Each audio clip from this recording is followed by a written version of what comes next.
My husband, Ethan, has face blindness, which caused him to mistake 20 different women for his wife.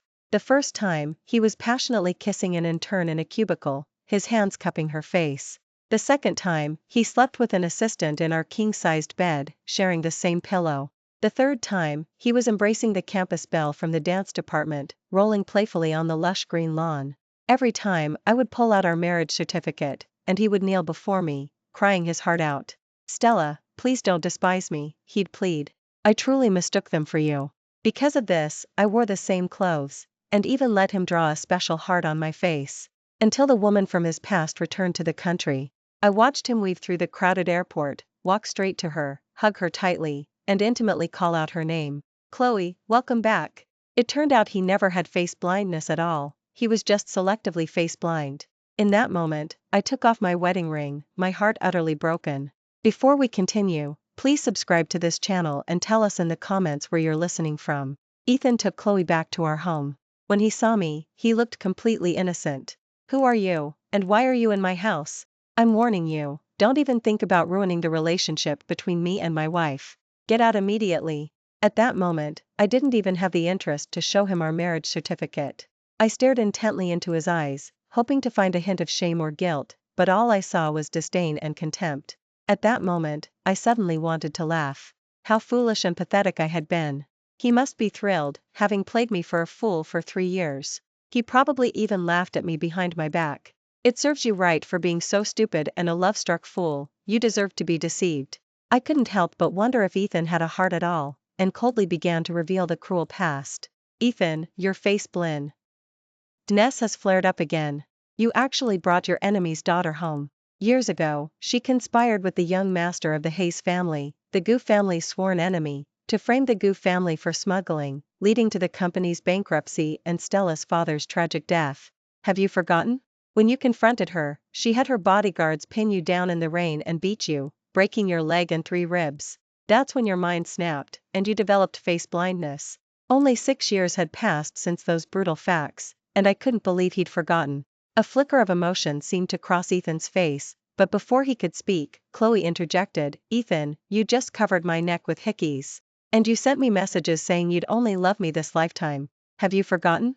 With that, she pulled down her collar, revealing a cluster of hickeys, and looked at me provocatively. Chloe then wrapped her arm around Ethan's, saying, "Ethan, I love you. I've already sworn to you that no matter what you do, I'll be by your side, without regret."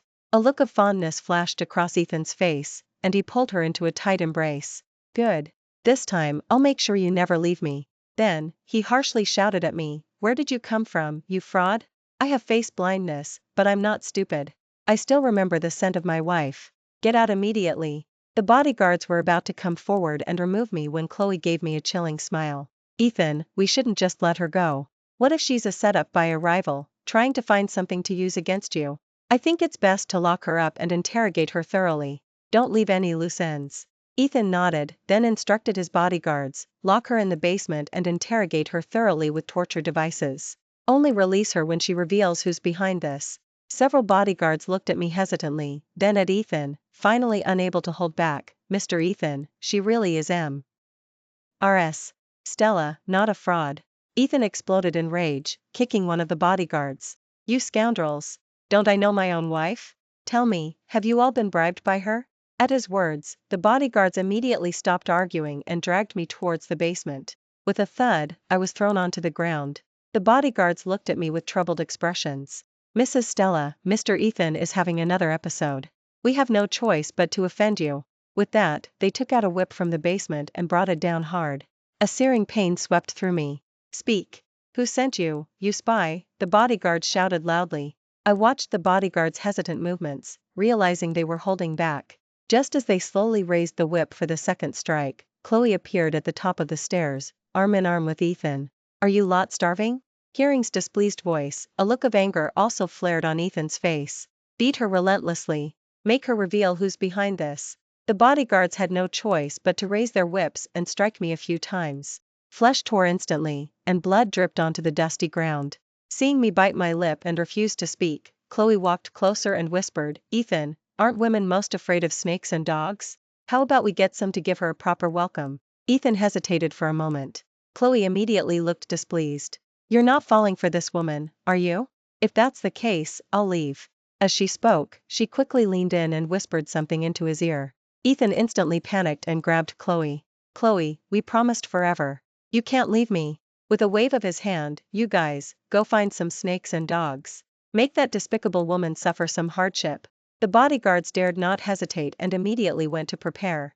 My heart clenched. That despicable Chloe knew I had a deep scar from a snakebite as a child and was terrified of snakes. I turned my gaze to Ethan and desperately shouted, Ethan, are you insane? I'm the one who helped you rebuild the goo. How can you treat me like this? Ethan, Chloe caused your family's ruin. Your leg still aches on rainy days. Have you forgotten all of that? Ethan froze in place, a look of conflict flashing across his face. Seeing this, Chloe immediately rushed over and slapped me across the face. Bitch! If you spout any more nonsense, I'll sew your mouth shut. As she spoke, the bodyguards brought over a basket full of snakes. Chloe immediately had them lift the basket and dump all the snakes onto me. Instantly, their slimy, repulsive bodies wriggled over me, coiling around my neck. My heart immediately constricted, my whole body trembled, and I began to vomit uncontrollably. Under my panicked, frantic flailing, the snakes eventually slithered away. Seeing the bodyguards about to release some guard dogs, Ethan showed a hint of reluctance. If you just kneel and apologize to my wife, and stay quietly in the villa from now on, we'll let you go. In that moment, I understood everything. Ethan wanted to manipulate me, to make me his puppet, so he could freely carry on with Chloe. I mustered my strength, stood up, and slowly walked towards him, tears welling in my eyes as I looked at him. You want me to kneel and apologize to Chloe? His face stiffened, and then I slapped him across the face. Ethan, stop pretending. Let's get a divorce. A husband who, after getting married, can sleep with 20 different women by mistake, is that truly face blindness? Which of those 20 women didn't resemble your past flame, Chloe? Ethan was immediately stunned into silence, then retorted angrily, that was just my illness acting up severely. I mistook them for my wife. You can't blame me for that. I scoffed. What about her, then? I saw you at the airport, you recognized her perfectly. A flicker of irritation crossed Ethan's face, and he shoved me away. Of course I recognize her. She's my wife, and I'll never forget her scent. He then nettour. Ally put his arm around Chloe's shoulder, looking at me with disgust. Don't you dare try to ruin my relationship with my wife again. Consider this a lesson for today. With a flick of his hand, several guard dogs lunged at me, tearing savagely into my thigh. I couldn't stand it anymore, my vision blurred, and I fainted. When I woke up again, Chloe was sitting at the head of the bed, sneering at me. You were just a doormat back then, and I thought you'd amount to something by now. Who knew, the moment I appeared, you turned back into a cheap woman trying to seduce Ethan. I glared angrily at Chloe, that cruel and vicious woman. Years ago, our families were old acquaintances, and Ethan and I grew up as childhood sweethearts.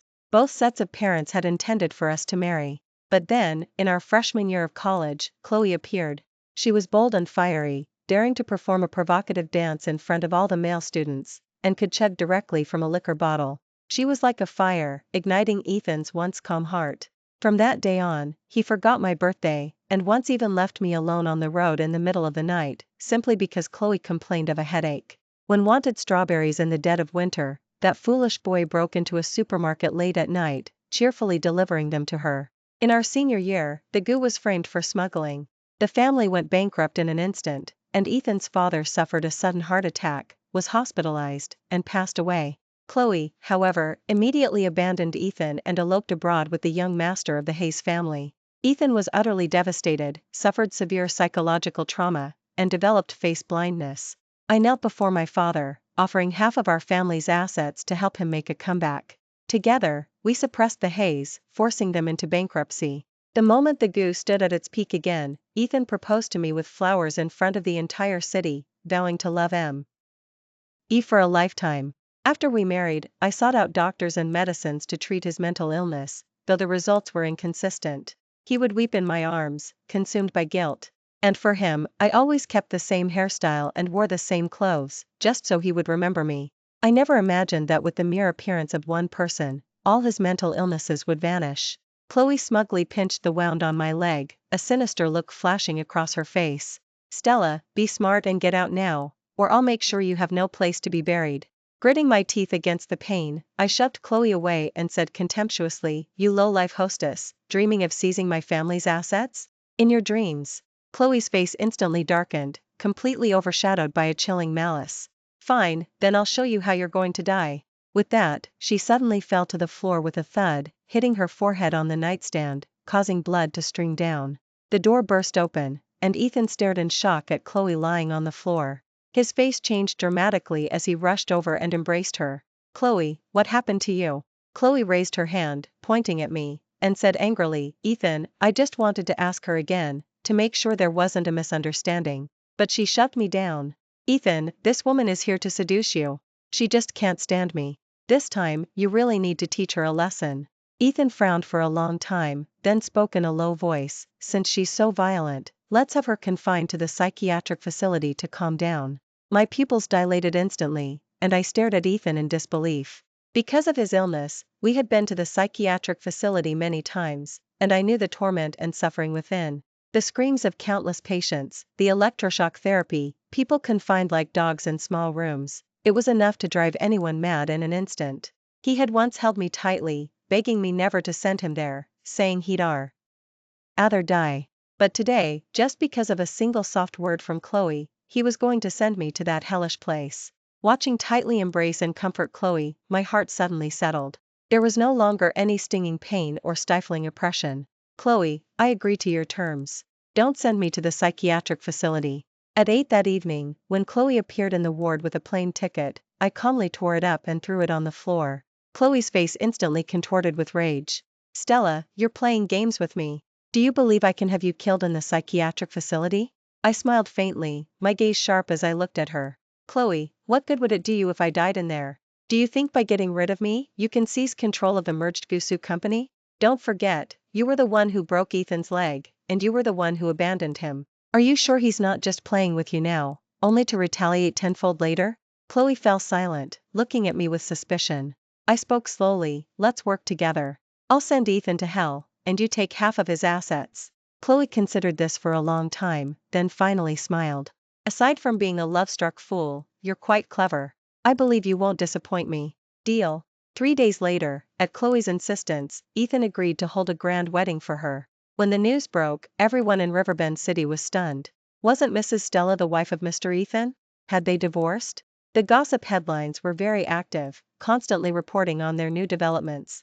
They went to choose Heart of the Ocean gemstone couple rings, took wedding photos in lake, and Ethan began taking Chloe to various events. In the videos, Ethan's usually aloof face showed a joy and tenderness I had never witnessed before. Ethan didn't dispute any of the rumors. I just calmly watched the news, then began to inventory the assets of the Sioux under my name. At the same time, I called my uncles, informing them of my divorce and that the Gu and Sioux would have no further ties. Lawyer acted quickly, meticulously organizing the assets I had invested in the Gu, including the merged assets after my father's passing. During these past few days, Ethan seemed to have forgotten about me, completely engrossed in the wedding preparations. The cheap, rented wedding dress from years ago was replaced by a high-end designer gown studded with diamonds from the US, and a straw ring became a 10-carat pink diamond. Everyone assumed Ethan and I had also had a grand wedding once, but back then, the Gu family was bankrupt. We simply invited a few friends, considering that our wedding. At that time, his eyes were gentle. He braided a red string from his own hair and tied it on my hand, saying, "Stella, I might not recognize everyone else, but I'll never fail to recognize you." I gave my all, working with him step by step to help the Gu make a comeback, believing time would heal everything, believing he would someday remember my face. It turned out it was all just wishful thinking on my part. No matter how hard one tries, you can't wake someone who's pretending to be asleep. The wedding was held at Starlight, the most beautiful venue in Riverbend City. Ethan had invited all the prominent figures and dignitaries from Riverbend City. The moment the symphony orchestra began to play, the bride slowly walked down the aisle. I saw Ethan's eyes redden, his face alight with an excitement and joy he couldn't hide. A wish from over a decade ago, finally fulfilled, how could he not be thrilled? Just as the officiant announced it was time to exchange rings, I slowly walked onto the stage and handed him the divorce papers. "Ethan, if you want to marry your old flame, sign these divorce papers first." Ethan turned to look at me, his eyes filled with fury, and slapped me across the face. "Who are you? What right do you have to make me sign divorce papers? My face was knocked sideways, and a metallic taste of blood quickly filled my mouth. The crowd below immediately began to whisper, "Mr. Ethan is having another episode, he's even hitting Mrs. Stella. Mrs. Stella has suffered enough. She was so tolerant and generous again and again, letting him fool around to cure his face blindness, and now he's even having a wedding." Ethan's facial muscles twitched, and he seemed to gain some confidence. "I don't care who you are. Get down from here right now, or don't blame me for being unkind." Seeing several bodyguards approach, I sneered, then suddenly picked up a gift box from the stage, ripped off the wrapping with a sharp tear, revealing an urn to everyone. It was prominently adorned with a portrait of Ethan's deceased father. "Ethan, do you recognize this person?" Ethan froze in place, then forced himself to say, "I don't." I smiled, then suddenly opened the urn and grabbed a handful of ashes, scattering them. "Since Ethan doesn't recognize him, let's just dump it all out." As I spoke, I held up the urn, and the ashes instantly poured out. Ethan finally broke, letting out a roar. "Stella, how dare you spill my father's ashes? I'll never forgive you." As the words left his mouth, everyone froze, jaws agape, staring at Ethan. Isn't Mr. Ethan face blind? How does he recognize him now? What's going on? Was Ethan's face blindness fake all this time? Then Stella must have been. Ethan snapped back to reality, then frantically and angrily explained, "Stella, I suddenly got better. I recognize you, you're my wife. You knew I was sick. Why would you use my father's ashes to provoke me?" With that, he immediately got down on his hands and knees, frantically scooping up the ashes. I chuckled. "Ethan, stop scooping. It's just some lime dust.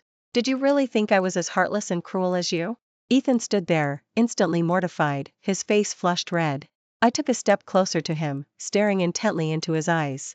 "Ethan, tell me, when did your face blindness get better? After deceiving me for so long, don't you feel even a shred of guilt?" Ethan stammered, "Stella, no, that's not it. I just suddenly recovered. I really didn't deceive you." "Oh, really?" I sneered at Ethan, walked to the large screen, and plugged in a USB drive. Instantly, the silent hall was filled with suggestive moans and gasps. "Ethan, I can't believe how much you love me. To fake face blindness for 6 years just for me, even finding different stand-ins to sleep within my place, you must really despise Stella, huh? You temptress, why are you so soft and fragrant? You were so cruel to me back then, but today, I'm going to have you." As they spoke, the two of them tumbled together on the bed in the hotel suite. "Oh, you're naughty. If you want me so much, then go home, get a divorce, and marry me. That way we can be together openly and honestly. Baby, just give me a little more time. It's not possible right now. More than half of the company's assets belong to the Sue family. If I divorce now, I'll lose everything. So, what are you planning to do with Stella? Just keep up the act. She loves me so much, she'll never initiate a divorce. One day she'll snap and go crazy, and then it won't be our problem." The hall immediately erupted in an uproar, filled with shouts of "damn it" and exclamations of disgust. There are really such disgusting people, faking face blindness just to have affairs. Miss must have been blind, dedicating herself to him for so many years. Shameless. How can such a person stand in high society? Not only is he involved with an old flame, but he also wants to usurp her family's fortune. He's worse than an animal. Ethan's face changed colors, flushing red, then turning pale, then green.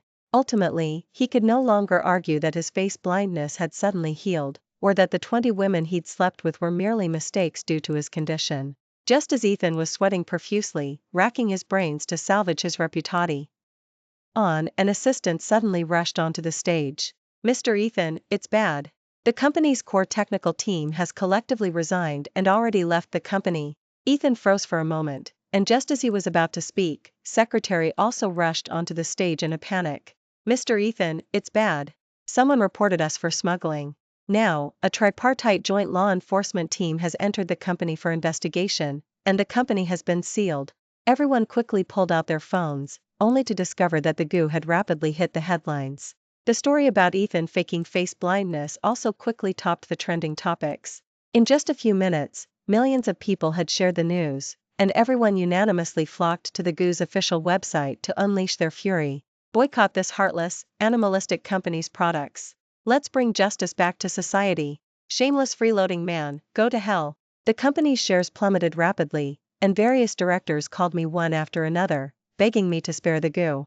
I immediately used the platform to solemnly announce that I would sue Ethan for his deceit and completely withdraw all investments from my Sue family. The family's lawyers promptly took action, filing a lawsuit in court, determined to get justice for me. For a time, the hottest gossip in Riverbend City was about Mrs. Decisive Action. She swiftly withdrew all investments from the goo, leaving it on the verge of bankruptcy and collapsing. The board of directors even held an emergency meeting overnight to discuss removing Ethan from his position as CEO to quell the scandal. A week later, the court ruled, granting the divorce. Ethan, as the at-fault party, had intentionally deceived his spouse during the marriage, causing her physical and emotional distress, and was ordered to compensate me with half of his assets. The day after the court's ruling, Ethan came to find me.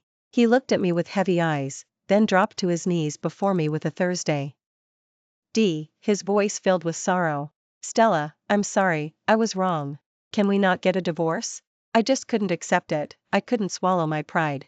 I was so good to her, and yet she harmed me like that. I swear, this lifetime I will make her regret it. I'll make her crawl and beg me. I looked at him coldly and kicked away his hand as he tried to embrace me. Ethan, how do you plan to make her beg you?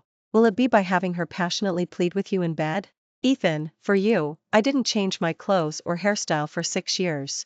I prepared specialized herbal remedies for you every day and worked tirelessly to build up the company with you. For 6 whole years, didn't you feel even a flicker of gratitude or guilt? As I spoke, I tilted my head back, holding back the sting of tears. Ethan's eyes reddened, and he apologized repeatedly. Stella, I didn't lie to you. At first, I really did have face blindness, and I only got better with your care. In that moment, I really did recognize you, but I just wanted to be selfish for a bit, to indulge myself. Stella, I truly do love you. I just wanted to get revenge on Chloe. I wanted to torture her severely, give her all the riches and glory, then kick her into the dirt, making her cry and beg me. I was going to confess everything to you after the wedding, then thoroughly humiliate Chloe and make her watch us be affectionate. I looked at Ethan, a wry smile on my face. So, he had been dallying during our marriage, intending to satisfy his selfish desires first, and only after achieving his goal would he come back to genuinely love me. That meant he could recklessly hurt me, letting the whip lash my skin and snakes slither sickeningly over me. Why would I ever want such a filthy, despicable animal? I took a deep breath, calming myself. Ethan, so you could use your face blindness to lock me in the basement and whip me, and let wild dogs tear at me? Ethan, how could I ever want an animal like you again? Ethan looked at the divorce decree I held out to him, tore it up like a madman, then threw it away and said through tears, Stella, I won't divorce you. I'll never divorce you, even in death. I didn't betray you. I was just seeking revenge. Stella, you love me so much, you'll understand me, won't you? I suddenly burst into laughter. How could one person be so utterly shameless? In truth, he had already reconciled with Chloe a year ago. Every night they spent together intimately. I was busy entertaining clients, drink after drink, trying to secure new orders. His monthly business trips were all spent in Chloe's bed in the US. I leaned down, staring into Ethan's eyes, and spat each word directly at his face. Ethan, are you still going to keep up this act? How do you think I got these videos? Did you imagine I flew abroad to secretly film your affairs? Ethan, to tell you the truth, Chloe already sold you out to me. How much do you think I paid? Ethan's pupils dilated instantly, and he stared at me in disbelief. Impossible. Chloe wouldn't do this to me. She already regretted it, I scoffed and tossed the USB drive to him. Go home and take a good look. There's a surprise waiting for you inside. Then I spoke in a cold voice, Ethan, you truly deserve what you get. Fooled once, and then eager to be fooled a second time. Are you really that infatuated with Chloe? Ethan stared at the USB drive in disbelief, shaking his head frantically. No way. Chloe is a straightforward person. She said it was all forced before. I couldn't be bothered to argue with him any further, so I gestured for the bodyguards. Get him out of here. He's not allowed within 100 meters of the company ever again. Upon returning home, Ethan frantically opened the USB drive. In the video, Chloe smiled as she handed me the USB drive. Stella, here's all the evidence of Ethan's infidelity, along with some confidential data from his company. You won't lose out by exchanging it for half of Egu's assets. I smiled and presented the contract. Chloe, you won't lose out either. You're getting a hefty sum from a man nobody wants, enough to live a life of comfort and luxury. Chloe covered her mouth, giggling charmingly. What can I do? I just don't have the good fortune you do, Mississippi. Don't blame me for ruining your lives. Who told you to crush the Hayes family into bankruptcy? I had no choice but to find a new powerful patron. Miss, actually, you should thank me. I helped you see that scoundrel's true colors sooner. A man who mistakenly sleeps with 20 different women, what kind of good man is that? And you endured it again and again. On screen, Chloe arched an eyebrow, swayed her hips, and flounced off with a proud flick of her long, wavy hair. Ethan suddenly felt a gripping pain in his chest, struggling to gasp for air. That despicable Chloe. He'd mistakenly thought she was just uninhibited and carefree, never expecting her to be so heartless and disloyal. It was all wrong, completely wrong. He only wanted revenge on Chloe, he never intended to hurt Stella. Stella had stood by him during his most difficult times, and even provided more than half of the Sioux family's funds to help him rebuild the GU. He had long considered her family, he never wanted to leave her. Ethan raised his palm and slapped himself hard across the face. He truly had been bewitched. When called him, crying, he had actually flown to the US that very night. He had foolishly believed her lies, even funded her studies abroad until graduation, and then, out of personal desire, brought her back to the country after she graduated. To show her his success, his prominence. Stella had forgiven him 20 times already, what difference would one more time make? Once he had tortured Chloe enough, he would surely return to Stella. Then, seeing his face blindness cured, she would surely be overjoyed and forgive him everything. But now, everything was ruined, all thanks to that despicab. Chloe. Ethan closed the video and went to find Chloe, only to discover her in a bar, doing a slow dance with several hippies. Ethan immediately stormed in, grabbed Chloe, and began to beat her with his fists and feet. Bitch! I loved you so much, and you betrayed me again and again. I'll beat you to death. Chloe shrieked as she was beaten, desperately scratching at Ethan. Are you blaming me for your own pathetic behavior? I just made a call, and you came running like a puppy. You were the one who said you loved me and wanted to take care of me for the rest of your life. Ethan, you men are just despicable. Stella was so good to you, and you faked an illness, shamelessly sleeping with 20 different women. It serves you right to end up with no one wanting you. With a heartless and cruel animal like you, how could I dare to spend my life with you? I'm afraid you'd make me die an unclear death, just like you harmed Stella. Ethan, furious, grabbed Chloe by the throat. No. You're talking nonsense. How could I harm Stella? I just wanted her to be less overbearing. I only wanted to teach her a lesson. I swore I'd love her for a lifetime. You're the one who deceived me, you're the one who ruined our relationship. Chloe's face turned purple from being choked, and the scene became chaotic. Seeing this, one of the hippies grabbed a liquor bottle and smashed it over Ethan's head. Blood immediately gushed down. You bastard. Let go of Chloe. You've got a death wish. Ethan snatched the bottle back and stabbed it, and the group erupted into a brawl. Moments later, the police arrived, and everyone was taken to the police station. Surveillance video showed that Ethan was the first to rush in and assault someone. The others fought back to help their friend. Moreover, Ethan had stabbed someone in the abdomen with the liquor bottle, and that person was now in the emergency room. Once again, Ethan made the headlines. Former CEO's rage for a woman to public. This Tim. However, it had no connection to my Sioux family. The police officers began their investigation. The hippie who was stabbed had 5 stitches in his stomach and adamantly refused mediation. Finally, as Ethan repeatedly increased his offer, reaching $5 million, the hippie finally relented and dropped the criminal charges. Ethan was released from jail half a month later. Staring at the blinding sunlight, at his own foul-smelling self, and the empty gate, Ethan squatted on the ground and began to cry miserably. No longer was there that warm, smiling face, coming to hug him and say, Ethan, it's okay. You still have me. Everything will be all right. Ethan intercepted me in the parking lot. In just half a month, he had become gaunt and haggard, his beard covering his lips. Once a refined young master who would frown at a speck of dust, he was now so disheveled and reeking of stench. The moment he saw me, tears of agitation streamed from Ethan's eyes, and he lunged forward, trying to embrace me. Stella, I was a bastard. How could I have treated you like that? I sidestepped, and he fell to the ground, covering his face and sobbing uncontrollably, crying his heart out, choking several times. Stella, my father is gone. In this world, you're the only family I have left. I truly can't leave you. Stella, if only you'll forgive me, I'll do anything. I'll listen to your every command. I can be your dog. Watching the man I had loved for 20 years kneel before me, An overwhelming bitterness filled my heart in that moment. Why? Why did my repeated concessions never earn me appreciation? After a long while, I took a deep breath and looked at him with a chilling expression. Ethan, there's no going back for us. The moment you picked Chloe up from the airport, our marital bond was severed. Don't ever come looking for me again, because you're truly disgusting. In that moment, Ethan's face was filled with shock. He finally understood that he had truly lost the person who loved at him most. Chloe was right.